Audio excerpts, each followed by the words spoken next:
So far we're pretty solid. I'm gonna just show you guys, this is a live test.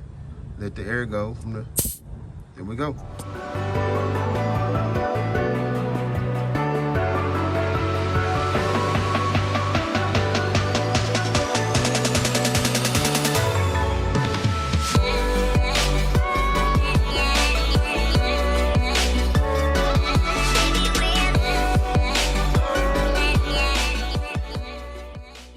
Alright guys, for everyone that's following me on this 800 horsepower build for my Audi A5 2.0 turbo, I appreciate all of your love and your support to this channel. And I know that it's been a long time coming and you guys have been desperately waiting for videos.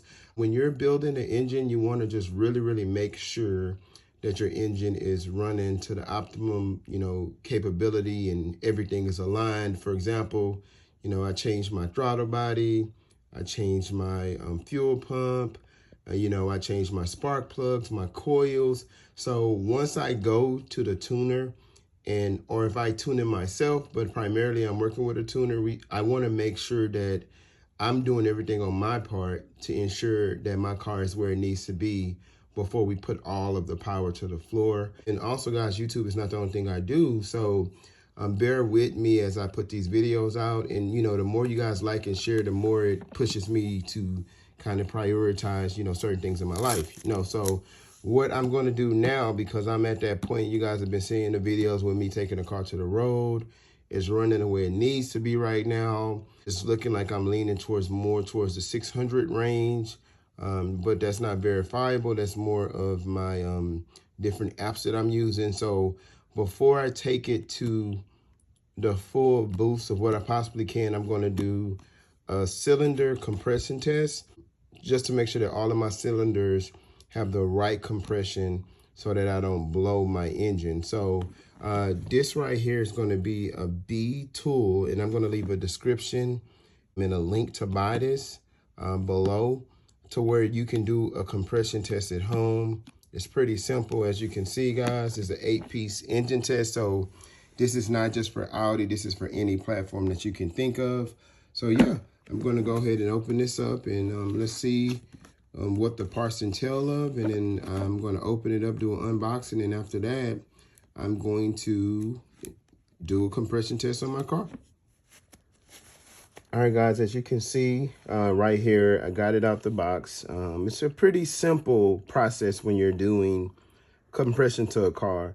A lot of times people may feel like it's difficult, it's complex. It's very simple, but like I said before, if you're tuning your car or if you're putting a lot of power to it, you want to truly make sure that you're crossing your T's and you're dotting your I's so you don't blow your engine. Like I said before, when you're looking at the gauges for Audi, anything between 150 and 200 is generally a good compression. Anything below 150 or 125 and below is a poor compression. I wouldn't drive the car hard.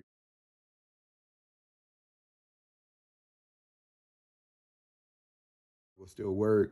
However, you're going to have a lot of blow by. But if you're tuned, you definitely want to be within the 175 to 200 threshold. So it's pretty simple, guys. All you do is you have this right here, and I'm gonna leave a link in the description. This is a push fitting. You just simply take this off. You push this down. Once you push it down, put that in, let it go. Bam, locked in.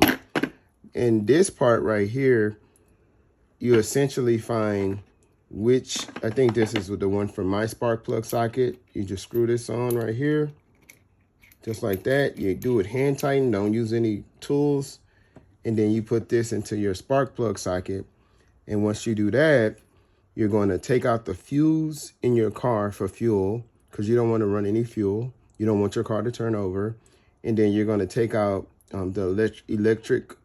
You're going to take out the electric components to the actual coil packs so that you don't have spark. You're just testing the compression. So just wanted to show you guys how simple that is and how quick it took me. This is the air release. So once you have the compression, you press this and it releases the air. So we're going to head to my car so I can show you guys how to install it, and then we're going to see what my compression is. Hopefully it's where it needs to be. If not, then you guys are going to watch me rebuild an engine. All right, guys, so what I did right now is I pretty much just popped out my coil packs. If you guys want to know how to do this, I'll leave a link for a video, but I just popped out each of my coil packs and removed them from the connectors. You definitely want to be careful when you're dealing with the connector because they could break. I had to change a couple of them. So now I'm simply going to just take out my spark plug. Now I'm going to see if I can screw this in where the spark plug goes. As you can see, spark plug, this part perfect. As you can see, I'm going to do a nug. It won't come out. I screwed this in. I just pretty much turned it around. As you can see, it's in the socket. So now what I want to do, this is going to be what powers actual coil packs and the fuel delivery.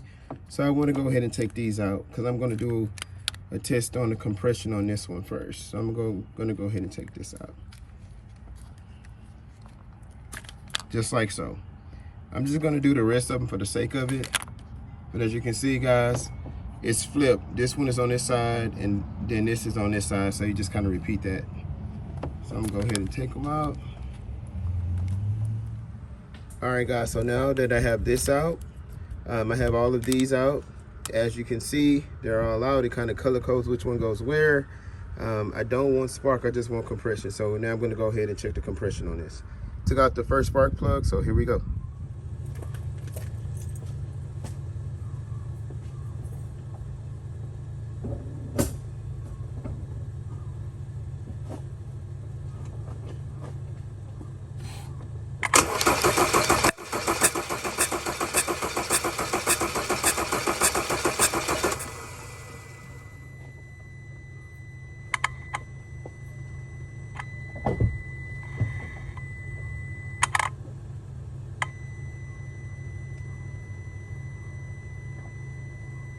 All right, guys, so cylinder 1 is at 150.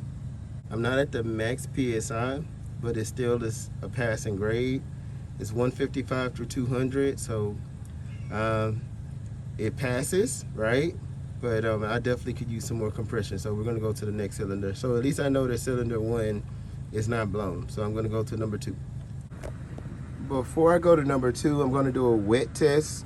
The dry test, because the engine is not warmed, will generally be less. So I'm going to put some oil in the socket because the oil hasn't been, lubricated to the top. And then I'm going to, at that point, see if I get a better result. So after doing the wet test, as you guys can see, I mean, I have crazy compression in the cylinder. Seems like a little bit too much, but as you can see, I mean, I have it in the cylinder. It's in here. Watch the release. So cylinder 1 is good. Going to cylinder 2 now. Just like this.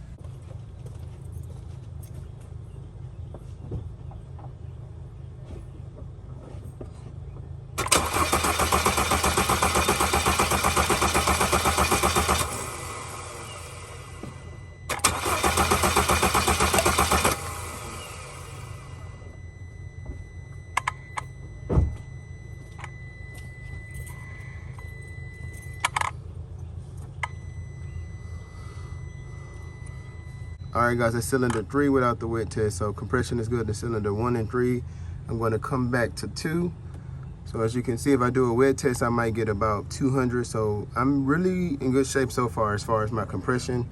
I'm going to go ahead and do the same with, I believe 3 and 4 or 1 and 3. You get it. All right, cool.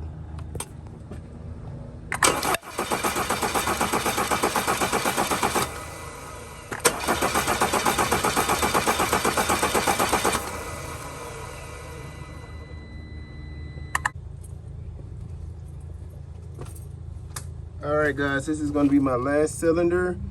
Let's see if we get the 175 or if we get 200. Or so far so good. So far I don't need to replace my engine. Like I said, guys, this is really, really important. If you're tuning, I feel confident so far that I can take my car to the next level with the power. So wish me luck. Last one, guys.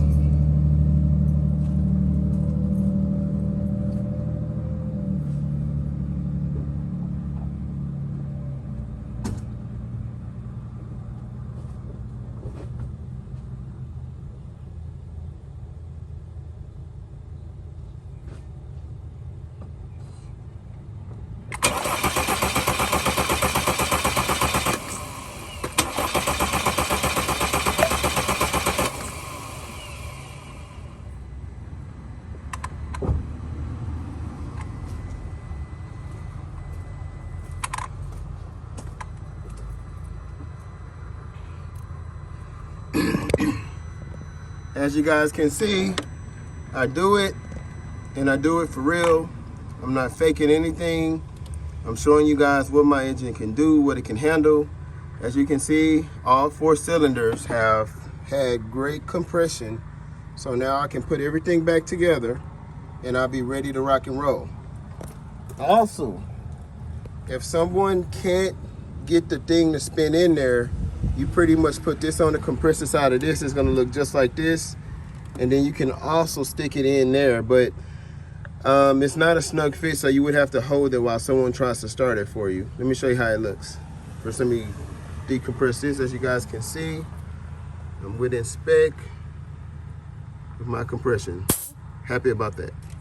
Let's compress this, pull this, put this one on like this, like so, and then you hold it like this. But you gotta hold it while someone tries to start it. But the screw method is better. But if someone can't get it, or you are dealing with an engine that it's hard to get to, right, then this is when you want to do this. But if you get the kit that I showed you, you can get different variables to where it'll work. Even if you strip a bolt, you can always go a bigger size. So pretty cheap, affordable kit. I would definitely say it's a win.